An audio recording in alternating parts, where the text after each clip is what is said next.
சோம்பலும் ஓய்வும் தற்கொலைக்கு சமமாகிவிடும். எடுத்த இலக்கை முடியும் வரை அப்துல் கலாம் அவர்கள் சொன்னார், உன்னால் முடியும் வரை போராடு என்பதல்ல, நினைத்தது முடியும் வரை போராடு. முடிய வரை போராட இல்ல, நாம் நினைப்பதை முடிக்கிற வரை போராட வேண்டும். இந்த நிலையை நம் பிள்ளைகளுக்கு விட்டு செல்ல போகிறோமா? ஈழ மண்ணிலே பயணித்து போகிறது சிறு சிறு பதாகைகள், சின்ன சின்ன குழந்தைகள் கேட்பது போல எழுதி வைக்கப்பட்டிருக்கும். என் உடன் பிறந்தார்களே, என் அக்கா, என் அண்ணா, இந்த போரை எங்களுக்கும் கையளிக்க போகிறீர்களா என்று கேட்பது போல, ஏக்கத்தோட பிஞ்சு குழந்தைகள் பார்த்து கேட்பது போல எழுதி வைக்கப்பட்டிருக்கும். ஏன்? நாமே வென்று முடித்து விடுதலை பெற்ற நாட்டை நம் அடுத்த தலைமுறைக்கு ஒப்படைக்க வேண்டும் என்கிற உறுதியை ஒவ்வொரு வீரனுக்கும் தர வேண்டும் என்பதற்காக. அதேதான் உங்கள் மகன் உங்களிடத்திலே சொல்கிறேன். உங்கள் உடன் பிறந்தவன் இன்றைக்கே படிக்க கல்வி இல்லை, படித்தா வேலை இல்லை, குடிக்க நீர் இல்லை, சுவாசிக்க காற்று இல்லை, நஞ்சில்லாத உணவில்லை, பிறக்கிற குழந்தை புற்றுநோயோடு. எனக்காக ஒரு முறை புற்றுநோய் மருத்துவமனைக்கு நீ போய் வா. 2, 3, 4 வயது குழந்தைகள் தலையில் மொட்டையடிக்கப்பட்டு இந்த புற்றுநோயோடு இருக்கிறதை நீ பார்த்த பிறகு நிம்மதியாக உறங்கிவிட்டால் அதற்கப்புறம் நான் பேசுறதை நிறுத்த. ஏன்? உணவு விஷமாகிவிட்டது, காற்று நஞ்சாகிவிட்டது, நீர் விஷமாகிவிட்டது, இந்த உயிர் தேவையான 3ம் நஞ்சாகிவிட்டது. இதிலே நம் பிள்ளைகளை விட்டு செல்ல போகிறோமா? ஆள் மாறி இருக்குது, ஆட்சி மாறி இருக்குது, ஆட்சி முறை மாறுமா? இல்ல என்ன மாறிட போகிறது பார்ப்போம். மிகுதியான் மிக்கவை செய்தாரை தான் தம் தகுதியால் வென்றுவிடல் என்று 2000 ஆண்டுகளுக்கு முன்பே நம்மவன் பாடியது எனக்குத்தான், உனக்குத்தான். மிகுதியான் மிக்கவை செய்தாரை தான் தம் தகுதியால் வென்றுவிடல், பொறுமையாக இருந்து வென்று காட்டடான். அதனாலதான் எந்த பயில்ட்டையும் பேச்சு கிடையாது, எவன்டையும் பேச்சு கிடையாது. பேசியாச்சு இனி பேசுறதுக்கு ஒண்ணுமில்லாத அளவுக்கு பேசியாச்சு. காத்து, கடல், மலை, மரம், செடி, கொடி, ஆடு, மாடு எல்லாம் பேசியாச்சு. உனக்கு நக்கலாவும் நகைச்சுவாயிருக்கல, ஒரு நாள் நீ என்னை தேடுவ. நீ கஷ்டம் வரும்போதான கோயிலுக்கு போவ, ஒரு நாள் என் கோயிலுக்கு நீ வருவ. என்கிட்ட வருவ. நீ எதுவும் மாறாது. மாற்றுவதற்கு என்னையும் என் பிள்ளைகளையும் தவிர எவனாலும் முடியாது. எந்த பிரச்சனைக்கும் வேறும் தெரியாது, தீர்வும் தெரியாது. மேல வந்துகிட்டு 10 லட்சம் கோடி கடன் இருக்குது, அது தெரியாம தான் முதலமைச்சர் வேட்பாளரை போட்டிக்கிட்டீங்கள.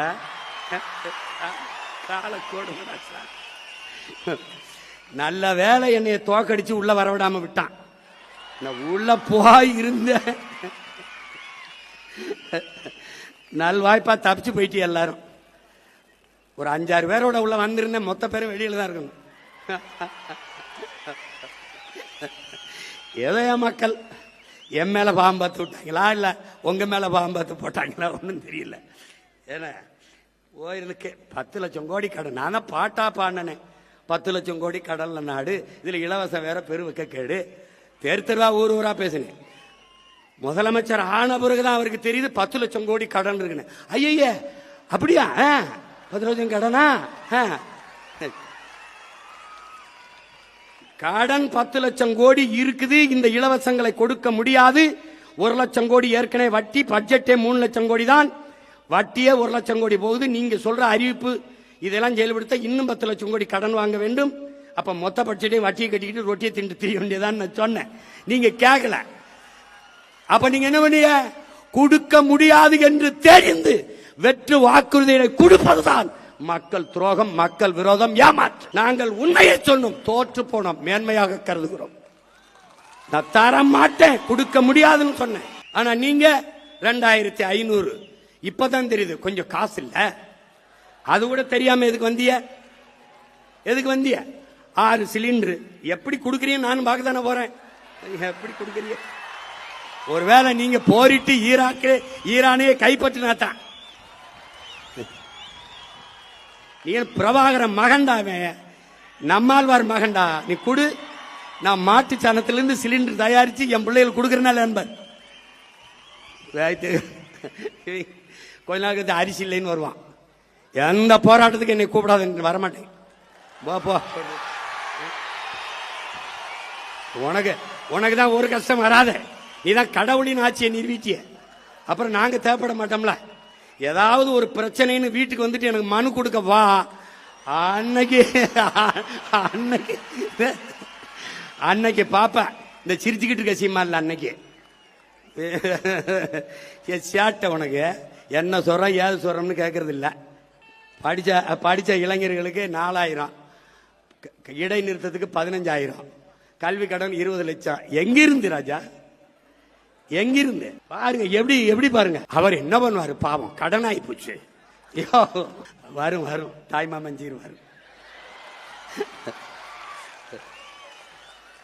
நீ பொண்ணு பார்த்துட்டு காத்துரு, தாலிக்கு தங்க வரும். தாய்மாமன் சீர் வரும். இது ஒரு கேவலம்டா, இது ஒரு கேவலம். ஆனா நான் நிறைய பாடம் நடத்தினேன். எனக்கு என் மக்கள் நடத்தின பாடம் இருக்குல்ல, படிக்க முடியல, திணறிட்டேன். ஜனநாயகம் அதான் சொல்றான. ஹிட்லரு எத்தனை ஆண்டுக்கு முன்னாடி சொல்றான் பாருங்க, மக்கள் ஒருபோதும் அறிவு தலைமையை தேட மாட்டார்கள், கவர்ச்சியை நோக்கித்தான் ஓடுவார்கள். கவர்ச்சியால் உருவாக்கப்பட்ட சமூகம் ஒருபோதும் அறிவு சமூகத்தை படைக்காது. ஏன் போட்டேன், என் பேத்தி சொல்லிச்சு போட்டேன். உன் பேத்தி ஒரு குவார்டர் கேக்குது, வாங்கி கொடுப்பியா?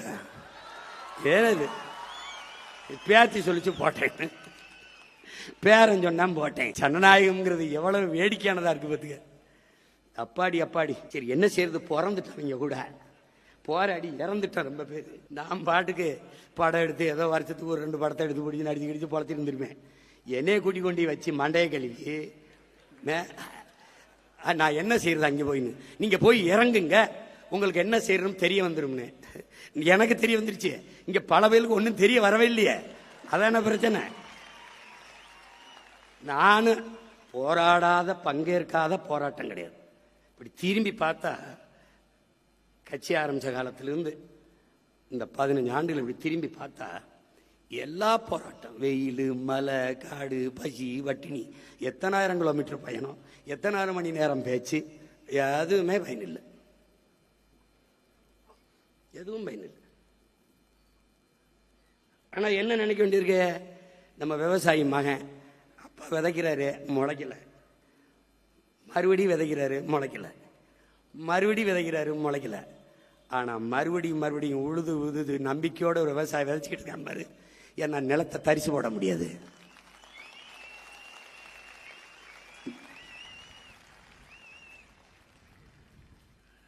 சொல்றான்ல, ஒவ்வொரு நாளையும் அறுப்பதற்கான நாளா கருதாதே, விதைப்பதற்கான நாளாக கருதுன. விதைப்போம். இந்த காலம் நமக்கானது. இந்த காலத்தையும் களத்தையும் நம் கைக்கு நகர்த்தணும். நம்மகிட்ட 2 என்ன இருக்கு, உண்மை இருக்கு, நேர்மை இருக்கு, உழைப்பு இருக்கு, வேற ஒன்று இல்லை. திரும்ப திரும்ப அதே உண்மையும் நேர்மையுமாக நின்று கடுமையாக உழைப்போம், களத்தை நமதாக்குவோம். நம்பிக்கையோடு நம்பிக்கையோடு. நமக்கு இருக்கிற ஒரே வழிதான், இவ்வளவு இழந்திருக்கான். நமக்கு இருக்கிற அரசியல் தீர்வு இவர்கள் தான் சொன்னார்கள். ஆயுதத்தை கீழே வைத்து விடுங்கள், போரை நிறுத்துங்கள், அரசியல் தீர்வை பெற்றுத் தருகிறோம் என்று சொன்னவர்கள் இவர்கள் தான். இந்த பன்னாட்டு சமூகம் எல்லாம் இன்னைக்கு ஐநா பெருமன்றத்திலே போனால் இலங்கையிலே நடந்தது இனப்படுகொலை அல்ல, ஒரு போர்க்குற்றம், அவ்வளவுதான். அதை இனப்படுகொலை என்றே ஏற்க மறுக்கிறது. காரணம், இங்கே இருக்கிற அதிகாரமும் இந்திய ஒன்றிய அதிகாரமும் நமக்கு எதிராக இருக்கிறது. தமிழர்களின் தாயக விடுதலையை தடுக்கிறது. உலகத்தின் மரபென்ன, வல்லாதிக்கத்தின் அழகென்ன, எளியவன் பக்கம் நிற்பது. புரட்சியாளர் லெனின் என்ன சொல்றான், ஒடுக்குகிற தேசிய இனத்திடமிருந்து ஒடுக்கப்படுகிற தேசிய இனம் விடுதலை பெற விரும்புவது தன்னுரிமை. அந்த தன்னுரிமையை போராடி பெற வேண்டியது ஒவ்வொரு தேசிய இனங்களின் பிறப்புரிமைங்கிறான். அந்த பிறப்புரிமை கட்டுத்தான் நாம் போராடினோம். ஒரு வீட்டுக்கு மனமுடித்து வருகிற மணப்பெண் வாழ பிடிக்கவில்லை என்றால் மனமுறிவு கேட்டு செல்வதை அவ குடும்ப உறவை சிதைக்கிறாள் என்று சொல்வது எப்படிப்பட்ட பைத்தியக்காரத்தனமோ, அப்படி ஒரு தேசிய இனம் விடுதலை பெற்று பிரிந்து செல்ல விரும்புவதை பிரிவினவாதம் என்று பேசுவதும் அப்படிப்பட்ட பைத்தியக்காரத்தனம் என்கிறான். அப்படிப்பட்ட பைத்தியக்காரத்தை தான் பன்னாட்டு சமூகம் செய்கிறது, இந்திய பெருநாடு செய்கிறது. தன் கொடுமை. இனப்படுகொலை என்றால் படுகொலை செய்த இனத்தோடு படுகொலை செய்யப்பட்ட இனம் இணைந்து வாழ்வது என்பது சாத்தியமில்லை என்ற நிலை வரும். அங்கே தனித்தமிழீழ சோசலிச குடியரசு மலரும். அதனாலேயே இனப்படுகொலை என்பதை ஏற்க மறுக்கிறார்கள். இதே அதிகாரம் நம்மிடத்தில் வந்தால் எவன் மறுப்பான்? எவன் மறுப்பான்? தமிழ் தேசிய அரசு நிறுவப்பட்டால் பல லட்சக்கணக்கான மக்களை கூப்பிட்டு தமிழீழ தேசிய அங்கீகார மாநாடு ஊழக பெரும் தலைவர்கள், இந்திய நாட்டிலே பிற மொழிவழி தேசிய மக்களின் தலைவர்கள், மாநில முதலமைச்சர் கூப்பிட்டு என் தாயக விடுதலையை ஆதரிப்பவன் எவன், எதிர்ப்பவன் எவன் எனக்கு சொல்லு. என்னோடு நிற்க போறது யார், எனக்கு எதிராக நிற்க போறது யார்? இந்த நிலைப்பாட்டை உருவாக்க முடியுமா? முடியாது. அங்கங்கே சுட்டுக் கொல்லப்பட்டுக் கொண்டிருந்த போது இந்திய நாடாளுமன்றத்திற்கு அம்மையார் இந்திரா காந்தி அங்கே நடந்தது இனப்படுகொலை என்று பதிவு செய்தார். ஆனால் என் மொத்த இனமும் செத்து விழுந்த போது, கொன்றொழிக்கப்பட்ட போது அது இனப்படுகொலை என்று சொல்வதற்கு அவருடைய வாரிசுகள், ஆட்சியாளர்கள் சொல்ல தயங்கிவிட்டார்கள். ஏன்? போரை நடத்தி கொன்றவனை அவன்தான். போர் குற்றம் என்ற அளவில் தான் நிற்பார்கள். நாம் அந்த போரே குற்றம் என்று சொல்கிறோம். ஒரு நாட்டு மக்களை தன் நாட்டு ராணுவத்தில் இடம்பெற முடியாது என்ற நிலையை வைத்துக் கொண்டு ஒரு இனத்தின் மக்களை, உரிமை கேட்டு போராடுகிற மக்களை அதே ராணுவ வலிமை வைத்து அழித்து ஒழிப்பதை பன்னாட்டு சமூகம் பார்த்து வேடிக்கை பார்த்துக் கொண்டிருந்தது. எவனுக்கு தகுதி இருக்கிறது? உரிமை, சுதந்திரம், மனிதநேயம் இதெல்லாம் பேச யாருக்கு உரிமை இருக்குது, தகுதி இருக்குது உலகத்தில்? எத்தனை மனிதநேய ஆர்வலர்கள், சமூக பற்றாளர்கள், உரிமையாளர்கள் ஆந்திர காட்டுக்குள் 20 பேரை சுட்டு போடும்போது எவனாவது வந்து கேட்டானா? இந்த இந்திய கடலுக்குள் 850 பேரை சுட்டு கொண்டிருக்கான், இன்னும் சிறை பிடிச்சு சிறையில் வச்சிருக்கிறான். ஒருத்தன் கேட்க துப்பு இருக்கா? இருக்கா? ஐயா ஸ்டாலின் அவர்கள் கடிதம் எழுதும்போது, ஐயா கருணாநிதி அவர்கள் எல்லாரும் கடிதம் தான் எழுதிக்கிட்டு இருந்தா, மீனவரை சிறையிலிருந்து விடுதலை செய்யுங்க, அது விடுதலை செய்யுங்க. இவர் புதிதாக வந்திருக்கிறவர், இவர் கடிதத்தை எழுதிவிட்டு அப்படியே இருந்து விடுவார்கள்னாரு. வந்த 2வது நாள் இவர் ஒரு கடிதத்தை போட்டு இருந்துட்டாரு. எங்க நான் வர்றேன், கைது பண்ண சொல்லு பார்ப்போம், கைது பண்ண சொல்ல. ஒரு சிங்களம் என் ஊர்ல இருக்க மாட்டான், பூரா புழல் சிறையில் உட்காந்துருப்பான். அவனுக்கு தெரியும். அதனால இவனை எப்படியும் வரவிட்டக்கூடாதுன்னு நினைக்கிறான். ஏன்னா இந்த கட்சி மட்டுமா, கார்பரேட் கூட்டாண்மை முதலாளிகள் நம்மளை வீழ்த்துவ நினைப்பார்கள், துடிப்பார்கள். வந்தா மலையை தொடவிட மாட்டான், குவாரியை தொடவிட மாட்டான், மணலை தொடவிட மாட்டான், நீரை விற்காத வெளியில போ, தண்ணி விற்பனைக்கு இல்லைம்பா, பள்ளியை தரம் உயர்த்துவான், கல்வியை தரம் உயர்த்துவான், மருத்துவமனை தரம் உயர்த்துவான், நம்ம வியாபாரம் படுத்துறோம். இது தெரியாதா? நான் 5 விழுக்காட்டு முதலாளிகளுக்கு வந்தவன் அல்ல, 95 விழுக்காடு என் மக்களுக்காக வந்தவன். இதுவரை வாழ்ந்தது போல இனி எப்போதும் வாழ முடியாது என்ற நிலை உருவாகுமானால் மக்கள் தாங்களே கிளர்ச்சி செய்து போராடுவார்கள் என்கிறார் லெனின். அது நடக்கும். தண்ணி கிடைக்காது, சோறு கிடைக்காது, வேலை கிடைக்காது. இதே வாத்தியார், இதே போக்குவரத்து தொழிலாளி, இதே மருத்துவர், இதே நர்ஸு, இதே செவிலியர்கள், இதே விவசாயி, இதே மீனவ எல்லாம் தெருவுக்கு வருவான். வரும்போது என்னை தேடுவான். நான் அந்த கடை சீட்டு கொடுத்துருக்கான் ஒரு ஆண்டுக்கு, ஏதாவது வேற நாட்டில் போய் படுத்துக்குருவேன். ஆமா, பேட்டி போப்பாங்க, போப்பா தூரத்து. எளிதாக கிடைக்கிற எந்த பொருளுக்கும் மதிப்பு தெரியாது. கேட்கிற போதெல்லாம் மதிச்சு மதிச்சு பேசிட்டு இருந்தோம்ல. ஒண்ணுமே பேசாதவரை கொண்டாடுறது, பேசுறவனை துண்டாடுறது. அவரை அப்படிதாங்க பேசிட்டு பாருங்க. எப்படி நீ போர்க்குற்றம் என்று நிறுவிட்டாவே, போர்க்குற்றம் செய்து அது அழித்து ஒழித்தது முழுக்க தமிழர்களே என்று நிறுவினாலே, அழித்தொழிக்கப்பட்ட ஒரு இனம் அழித்தொழித்த இனத்தோடு இணைந்து வாழ்வது சாத்தியமில்லை என்ற நிலையை உருவாக்கணும். இதுதான் இறுதி தீர்வு. நமக்கு தனி தமிழீழ நாட்டை தவிர நமக்கு வேற தீர்வு இல்லை. இறுதி இலக்கு அதுதான். இவன் சொல்லுவான் 13வது சட்ட திருத்தம், அது இது என்ன திருத்தம்னு சொல்லு, ஒன்றும் தெரியாது. வடகிழக்கு மாகாணங்களை இணைச்சு ஒரு மாநில உரிமை கொடுக்கிறது. அதுல 15வது சட்டத்தை வரைவு என்ன? முழு அதிகாரம் ஆளுநருக்கு. ஆளுநர் நியமிக்கிறது யாரு? சிங்கள அரசு. ஆளுநருக்கு முழு அதிகாரத்தை கொடுத்துட்டு நம்ம மாநில 2 இதை இணைச்சு என்ன பண்ண போற? அதனால இங்க ஒன்னத்துக்கு உதவாத ஆளுநர் உட்கார்ந்துக்கிட்டு படுத்துற பாட இங்க தாங்க முடியல, தமிழ்நாட்டிலே தாங்க முடியல. இங்கேயாவது காவல்துறை உரிமை இருக்கு, காணியை வாங்கி விற்கிற உரிமையாவது இருக்கு, அங்க அதுவும் இல்லை, அந்த உரிமையும் இல்லை. அதனால நமக்கு இருக்கிறது ஒரு பொது வாக்கெடுப்பு. நம்மகிட்ட அதிகாரம் இல்லை, அதனால நம்ம பேசிக்கிட்டே இருக்கோம். அதிகாரம் வந்தவர்கள் அதை நோக்கித்தான் நகர்வு. அனைத்து உலகங்களும் பயணம் செய்து என் அன்பு சொந்தங்கள் எல்லாம் ஒன்றிணைத்து பன்னாட்டு சமூகத்தில் முறையிட்டு ஒரு பொது வாக்கெடுப்பு, ரெஃபரண்டம். எப்படி கிழக்கு தைமூர், மேற்கு தைமூர், அண்மையில் சேர்பியா, கொசோவா, அண்மையில் தெற்கு சூடான் பிரிந்தது போல பொது வாக்கெடுப்பு. ஒரே இலங்கைக்குள் வாழ்கிறீர்களா அல்லது தனித்தமிழ் ஈழமாக மீள்கிறீர்களா? என் இன சொந்தங்கள்கிட்ட ஒரே இலங்கைக்குள் வாழ்கிறோம் என்றால் நாங்கள் வாய் மூடி மௌனிக்கிறோம்.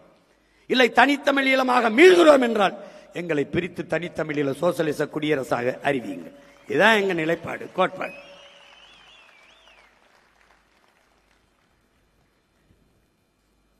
அதை நோக்கிய பாய்ச்சலுக்கு தான் நமக்கு இருக்கிற கடைசி வாய்ப்பு அதுதான், அரசியல் தீர்வு. இங்கிலாந்து அயர்லாந்து பிரிஞ்சது போல, நார்வே ஸ்வீடன்லாம் பிரிந்தது போல, அது ஒன்றை தவிர நமக்கு வேற வாய்ப்பு இல்லை. இங்கே 35 ஆண்டுகளாக ஒரு தலைமுறையை தாண்டி வாழ்கிற என் இன சொந்தங்கள் இந்த நிலத்திலே, தமிழர் தாய் நிலத்திலே 2 லட்சத்திற்கும் மேற்பட்ட ஏதிலிகள் என் இன சொந்தங்கள் இருக்கிறார்கள். அவர்களுக்கு இவர்கள் குடியுரிமை இருப்பதில் என்ன பிரச்சனை பாருங்க. திபெத்தியனுக்கும் இந்த நாட்டுக்கும் ஏதாவது சம்பந்தம் இருக்கா? தலாய்லாமா தலைமையில் இந்த திபெத்தியனுக்கு குடியுரிமை கொடுத்து, வணிக வளாகம் கொடுத்து, திரையரங்குகள் கொடுத்து, பள்ளி கல்லூரிகளை கொடுத்து, எல்லாம் கொடுத்து இந்த நாடு அங்கீகரிக்குது திபெத்தியனை. இந்த நாடு நாடாவதற்கு முன்பே நிலைத்து வாழக்கூடிய பூர்வீகுடி மக்கள் நாங்கள். இந்த நாட்டின் விடுதலைக்கு செக்கிழுத்து சிறைப்பட்டு தூக்கிலதங்கி செத்தம் மான மறவர்களின் பிள்ளைகள் நாங்கள். இந்த நில முழுமைக்கும் என்னது, இந்த நிலப்பரப்பு முழுதும் தமிழை தாய்மொழியாக கொண்ட நாகர்களை பரவி வாழ்ந்தார்கள். அறிவாசான் அண்ணல் அம்பேத்கர். தெற்காசிய முழுமைக்கும் பரவி வாழ்ந்தவர்கள் தமிழர்கள். மற்ற இனங்கள் எல்லாம் வந்து குடியேறியவர்கள். டோனி ஜோசப், ரிச்சர்டு மார்டினும் ஆய்வு கட்டுரையிலே நிறுவுகிறார்கள். அப்படிப்பட்ட ஒரு இனம், இந்த நிலத்திற்கும் சிங்களனுக்கும் என்ன சம்பந்தம் இருக்கிறது? அவன் நண்பன் என்றால் நான் யார்? நான் யார்? சொந்த நாட்டு மக்களை சிறைபிடிக்க விட்டு, சுட்டுக் கொள்ள விட்டு வேடிக்கை பார்க்கிற நாடு வெக்கமல்ல? வெக்கமல்ல? குஜராத்தில் ஒரு மீனவனை பாகிஸ்தான் ராணுவம், கடற்படை ராணுவம் கைது செய்து கொண்டு வருவது, விரட்டி போய் மீட்டுக் கொண்டு வர இந்திய கடற்படை ராணுவம் என் மீனவர்களை கைது செய்யும்போது வேடிக்கை பார்த்து நிற்க காரணம் என்ன? என தமிழன். அவனுக்கான அதிகாரம் நிறுவப்படவில்லை. இப்ப நிறுவப்பட்ட அதிகாரம் அவனுக்கானது இல்லை. இங்க சிக்கல் அதுதான்.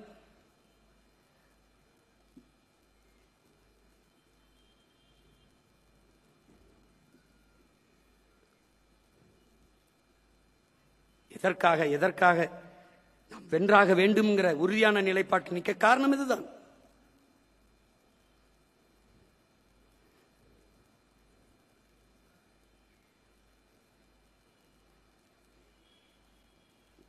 இன்னைக்கு வரைக்கும் அந்த கச்சத்தீவை கொடுத்த நிலத்தை திருப்பி எடுக்க முடியல. கொடுத்ததான் என்று 2 கட்சியும் சொல்லுது. கொன்று குவிச்ச கட்சிகள், கூட நின்ற கட்சிகள் எல்லாம் இன்னும் அதிகாரத்தில், இன்னும் வென்று நிற்கிறார்கள், இன்னும் களத்திலே நிற்கிறார்கள். ஆனால் மான தமிழ் மக்கள் எல்லாத்தையும் மறந்து அவர்களுக்கு வாக்கு செலுத்தி வலிமை கொடுக்கிறார்கள். இப்பதான் திமுகவுக்கு தெரியும் காங்கிரஸ் எவ்வளவு பெரிய ஈனப்பய, துரோகப்பய அப்படி. இன்னைக்கு தானே திமுகவுக்கு தெரியும். நீ அவனோட நின்னு அற்ப பதவிக்காக என் இனத்தை கொன்று குவிப்பதை வேடிக்கை பார்த்து நின்ன, இன்னைக்கு உன்னை கேவலப்படுத்திட்டு போயிட்டான். ராகுல் காந்தி ஐயா, ஸ்டாலின் கூட ஒரே மேடையில் ஏறல, உன்னை அவமதித்தார் உங்களை. ஆனால் பதவி ஏற்புக்கு பக்கத்தில் இருந்து பல்லிடிச்சுக்கிட்டு இருக்காப்ல. அந்த 5 சீட்டு அற்ப சீட்டு திமுக காரன் போடலைன்னா மான ரொத்தோட இருந்து தோத்து போய் வெளியில் நின்றுப்பான். போட்டவனை வெள்ள வச்சு அங்க போய் அவன் நிக்கிறாப்ல. பதவி இருக்கும்போது தீய சக்தியெல்லாம் தூய சக்தியா மாறிடுச்சு. வந்துட்டாப்ல. தீய சக்தியின் வாக்க வாங்கி எங்க ஊர்ல கீரை ஆகும், கீரை சாறு ஆகாதும்பாங்க. புரியுதா? கீரை சாப்பிடுவான், கீரை சாறு குடிக்க மாட்டேன். திமுக ஆகாது. திமுகவால ஓட்டு வாங்கி ஜெயிச்சு வந்த எம்எல்ஏலாம் ஆகும். இந்த தோல்வியும் இந்த அவமானமும் திராவிட முன்னேற்ற கழகத்துக்கு நிகழ்ந்ததில் எனக்கு பெருமை, மகிழ்ச்சி.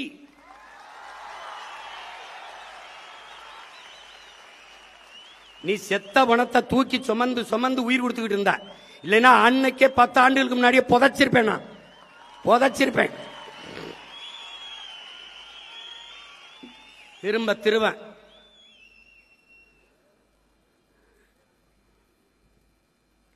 கொடுமை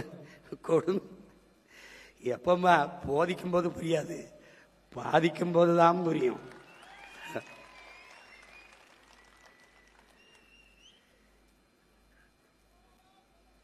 அதனால என்ன, என் அன்பு சொந்தங்கள், என் அன்பு உடன் பிறந்தார்கள் மிகுந்த ஒரு வழியோடு நாம் நிற்கிற பிள்ளைகள். அவர் மாதிரி இல்லை, வழியோடு நிற்கிற வழியோடு அந்த வழி இல்லை. அவர் அந்த வழி இல்லை, அவர் எந்த வழின்னு சொல்லவே இல்லை. கண்ணு முன்னாடி நம் மொழி சிதைந்து அழிந்து போச்சு, நம் இனம் அழிஞ்சு போச்சு. எந்த உரிமையும் நமக்கு இல்லை. நிலம் வளம் எல்லாம் திருடப்படுது, எல்லாம் களவு போகுது. அதே மீத்தேன் எடுப்பாக மறுபடியும் ஸ்டெர்லைட் திறக்கப்படுறதுக்கு வாய்ப்பு இருக்குது, மறுபடியும் வாய்ப்பு இருக்குது. அடியில் அகர்வால் நேரடியாக வாழ்த்து போடுறானே, என்ன பெரிய தம்மைனா சின்ன தம்மைனா, அவன் எதுக்கு வாழ்த்து போடுறான்? அந்த நிமல ராஜபக்சே வாழ்த்து சொல்றான். அவன் பக்கத்தில் வாங்கி குடிக்கிற நாய் இங்கே வந்து கட்டி குலைச்சிக்கிட்டு இருக்கு ஒரு நாய். அது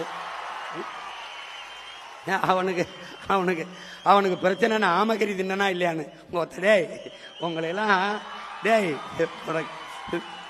நாய் உனக்கு தமிழில் எங்க இருக்கு, தெற்கு இருக்கா வடக்கு இருக்கான்னு தெரியாது. என் தலைவன் நின்ன திசை தெரியாது. நாய் ஆடு ஆடு இப்பதான் இருக்கு. ஒரு 6 மாசம் 7 மாசம் கழிச்சு உள்ள வந்திருந்தீன்னு வச்சுக்க, தப்பிச்சு போ. ஆமக்கறி திண்டாரா இல்லையா? ஏன்னா அவ்வளவு பெரிய பன்னாட்டு குற்றமாடாது. நான் இதை சொல்லி தொலைச்சிருக்க மாட்டேன். எங்க ஆளு சும்மா இருக்காம எது சொன்னாலும் அங்க போய் சொல்லுங்க பாப்பல. நீங்க ஆமக்கறி சாப்பிட்டீங்களா, ரொம்ப நல்லா இருந்தா அங்க போய் சொல்லணும். AK-74 பயிற்சி கொடுத்துட்டு அப்ப ரஷ்யாவில் இருக்கு, அதுக்கப்புறம் நம்ம கிட்ட இருக்குன்னப்பா. அப்ப இந்தியாவில் AK-74 இல்லை. அப்ப இந்தியாவிலே AK-74 சுட்ட ஒரு ஆள் நான் தான் இருக்கேன்னா, ஆமா ஆமா அதை அங்க போய் சொல்லுங்க. அவர் சொன்னதுனால வந்து சொன்னேன், இல்லைன்னு நான் எதுக்கு சொல்றேன்?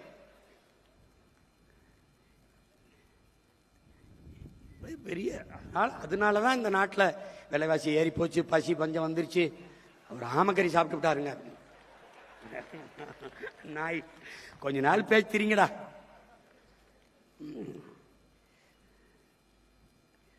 ஆனா பச்சை மட்ட வைத்தியம் உறுதிதான், உறுதிதான் வைக்கல. என்னடா நான் என்னமோ அப்படியே ஆட்சியில் இருந்து அப்படியே தோக்கடிக்கப்பட்ட மாதிரி தோத்தாண்டா. இன்னும் முட்டையில் ஆரம்பிச்சோம், சுழியத்தில் 4 லட்சத்துக்கு வந்தோம், அப்புறம் 18 ஆகணும், அப்புறம் 30 ஆனோம், அப்புறம் 36 ஆகணும், இப்போ 20 ஆயிருக்கோம். நாளைக்கு 1,80,00,000 ஆகிறோம். என்னடா கெட்டு போயிருது? என்ன ஆயிருது? நாய் வேயெல்லாம் அழும்போது நாங்கள் 4 வச்சிருக்கோம், 40 ஆக முடியாத. உயர்ந்த நோக்கமும் லட்சியம் கொண்ட பிள்ளைகள்.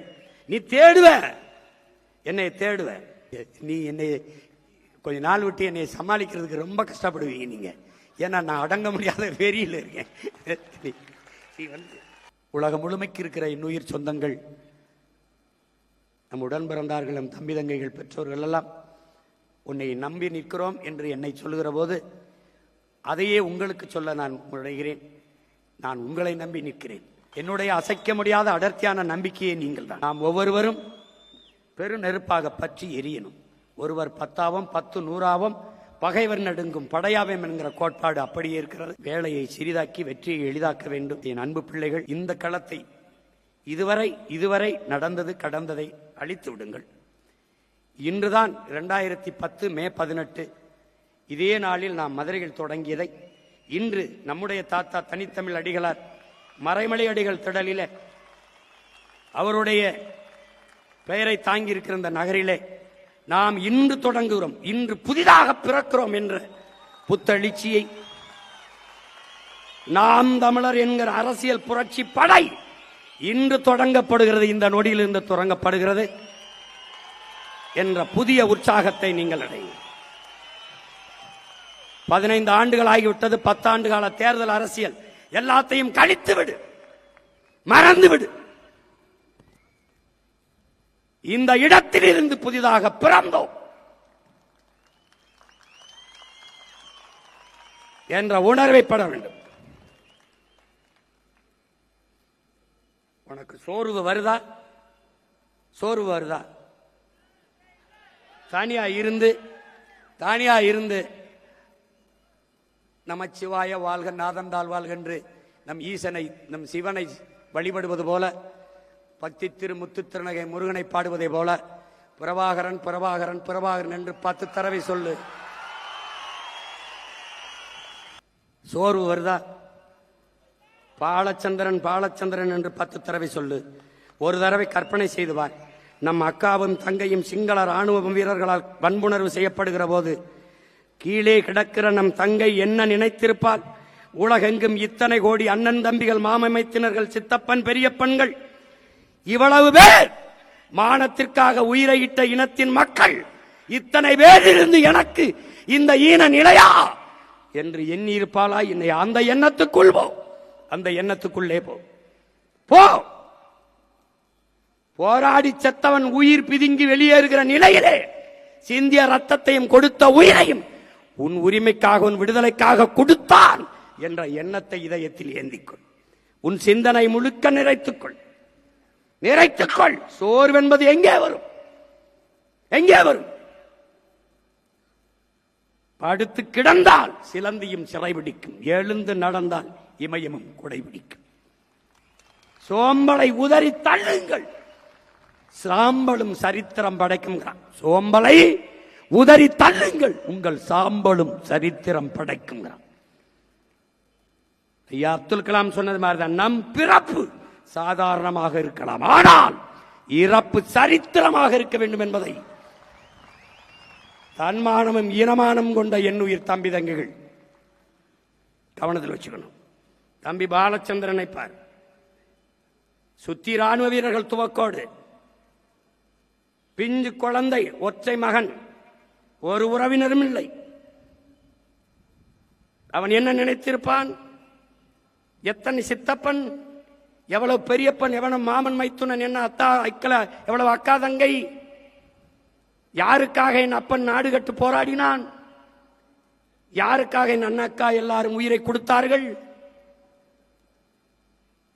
என்ன நினைத்திருப்பான் அந்த பிஞ்சு நெஞ்சு சற்று நேரம் என்ன சிந்திச்சிருக்கும் என்பதை எண்ணிப்பார். உனக்கு சோம்பல் வந்தது, தற்சோர்வு வந்தது என்றால் பிறகு பார்க்கலாம். பக்கத்தில் நிக்க வைத்து 5 குண்டுகளை நெஞ்சில் பாய்ச்சி கொள்ளும் போது, நெஞ்சு கிட்டே துவக்கை கொண்டுகிற போது அந்த பிஞ்சு நெஞ்சு எவ்வளவு துடித்திருக்கும், எவ்வளவு யோசித்திருக்கும் என்பதை உயிரினுமை நீ உடன் பிறந்தார்கள் சிந்திச்சுப்பார், எண்ணிப்பார், எண்ணிப்பார். கால்களை இழந்து, கைகளை இழந்து, விழியை இழந்து,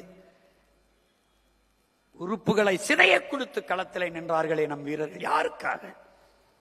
எனக்கு கால் இல்லை, பரவாயில்லை, சுதந்திர தாயகத்தில் என் உடன் பிறந்தார்கள் சுதந்திரமாக நடக்க வேண்டும் என்பதற்காக. எங்கள் கண்கள் சிதைந்து போனது, ஆனாலும் பரவாயில்லை, விடுதலை பெற்ற தாயகத்தை எங்கள் பிள்ளைகளின் கண்கள் பார்க்கட்டும் என்பதற்காக. கைகள் இல்லை, இதற்காக. எங்களுக்கு இல்லை, பரவாயில்லை, எதிர்காலத்தில் என் இன பிள்ளைகள் விடுதலை பெற்ற நாட்டிலே பறக்கிற என் தேசிய கொடியை விண்ணுயர பறக்கிற போது கைதட்டி மகிழட்டும் என்பதற்காக. இது எல்லாவற்றையும் மறந்து கடந்து போனால் நீ சுடுகாட்டில் இறந்து கிடக்கிற பிணத்திற்கொப்பானவன்.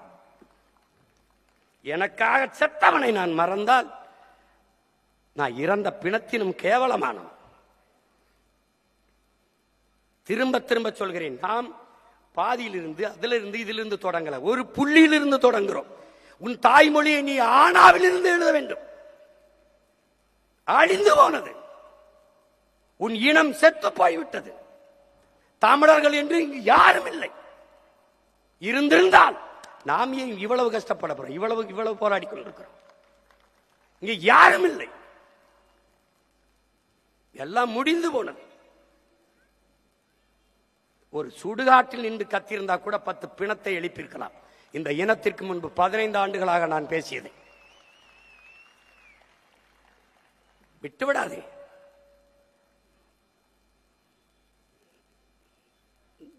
நம் மாவீரர்கள் அடைகாத்த அந்த விடுதலை நெருப்பை அணைய விடாதே, பற்றவை. முன்னைக்கு முன்னே வேகமாக வேகமாக வேகமாக கடைசி சுற்று, லாஸ்ட் ரவுண்ட் என்ற போது என்ன வேகம் எடுத்து ஓடுவாய், அந்த ஓட்டத்தை இந்த 5 ஆண்டுகள் ஓட வேண்டும் என் உடன் பிறந்தார்கள். நாம் 100 மீட்டர் 200 மீட்டர் ஓடல, டக்குன்னு வந்த உடனே கப்ப தட்டிட்டு போறது. 5000 கிலோமீட்டர், 5000 மீட்டர் ஓட்டம். இது 5000 மீட்டர் ஓட்டம், தொடர் ஓட்டம், நீண்ட தூரம் வந்துட்டோம். இது கடைசி சுற்று. இந்த மறுபடியும் சொல்றேன், இந்த களமும் காலமும் நமது கையிலே. நமக்காக காத்திருக்கிறது களம். உள்ளாட்சி தேர்தல் இருக்குது, 29 நாடாளுமன்ற தேர்தல் இருக்குது, 31 தேர்தல் இருக்கிறது. உறுதியா 29 தேர்தலில் எவரோடும் கூட்டில்லாது மறுபடியும் தனித்து 40 தொகுதியிலே 20 பெண்கள் 20 ஆண்கள் என்று மான வீரமிக்க புலி மறவர்களை களத்திலே நிறுத்தி மறுபடியும் களத்திலே இழந்த வாக்குகளை திரும்ப பெற்று பன்மடங்கு வாக்கை உயர்த்தி அடுத்து நாங்க தான் என்ற நிலைப்பாட்டை இந்த மண்ணிலே விதைக்கிறோம். நீ கவலையே படாத, எங்கேயும் போக முடியாது. நம்ம மக்கள் நம்மளை விட்டு எங்கேயும் போக முடியாது. ஏன்னா நாம இருக்கிற எல்லா காயத்திற்கும் ஒரே மருந்து நாம தான். எளிதில் வென்றவனின் இதயம் மலரினும் மெல்லிதாக இருக்கும். தோற்று வென்றவனின் இதயம் இரும்பினும் கடினமானதா இருக்கும்.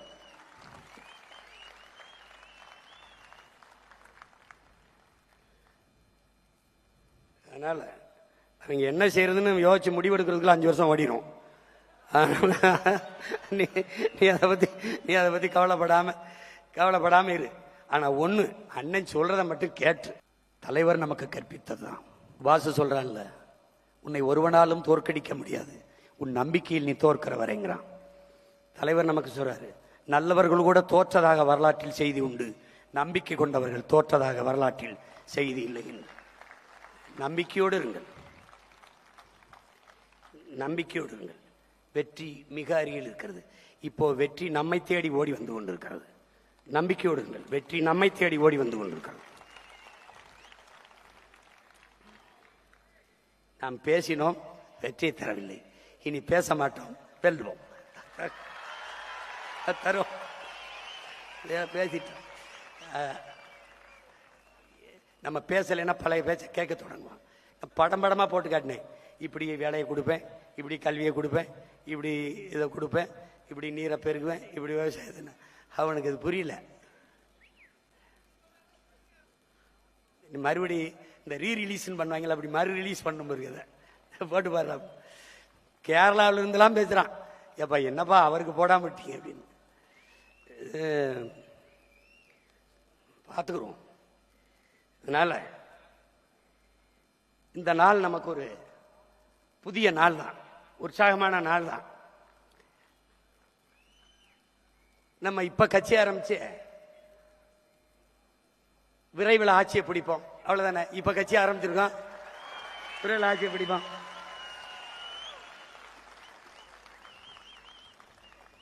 இங்க எதுவும் மாற போறதில்ல, அப்படியே தான் இருக்கும். நாம வராத வரை நம்ம வந்துதான் மாற்றணும். அதனால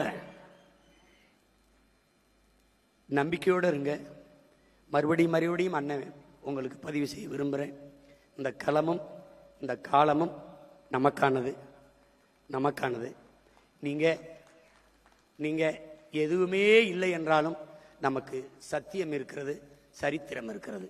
அது சாட்சியா இருக்கும், இது வழிகாட்டும். 2வது, நம்பிக்கையோடு இருங்க. எந்த சூழ்நிலையும் உங்கள் நிழலாக உங்க அண்ணன் உங்கள் அருகிலேயே பின்தொடர்ந்து வருவேங்கிறத நம்பிக்கையா இருங்க. யார் இல்லைனாலும் உங்க அண்ணன் இருக்கேன், அடர்த்தியான நம்பிக்கையா இருக்கேன். உறுதியா வெல்லுவோம். இந்த 18 முடிஞ்சிருச்சு. இனி நான் ஜூன் மாசத்திலிருந்து ஒவ்வொரு மாவட்டமா பயணம் பண்ணி முதல்ல மாதிரி வந்து உங்களையெல்லாம் சந்திச்சு என்னென்ன எது சரி செய்யப்படணும் சரி செஞ்சு படையை பெருக்கி தடையை நொறுக்கி இனத்தின் விடுதலையே இறுதி இலக்காக்குவோம். களத்தை இழக்கலாம், காலத்தையும் இழக்கலாம், பழத்தை இழந்து விடக்கூடாது என்கிறார் தலைவர். பழத்தை பெருக்குவோம், படையை பெருக்குவோம். மக்கள் நம்மளை தேடி வருவார்கள். அதுவரை நாம் களத்தையும் காலத்தையும் தயாரித்துக் கொண்டிருப்போம். உறுதியாக நீங்கள் கவலையே படாதீர்கள். நம்ம உயிர் தலைவன் காலம் வரும் என்று காத்திருந்தவன் அல்ல.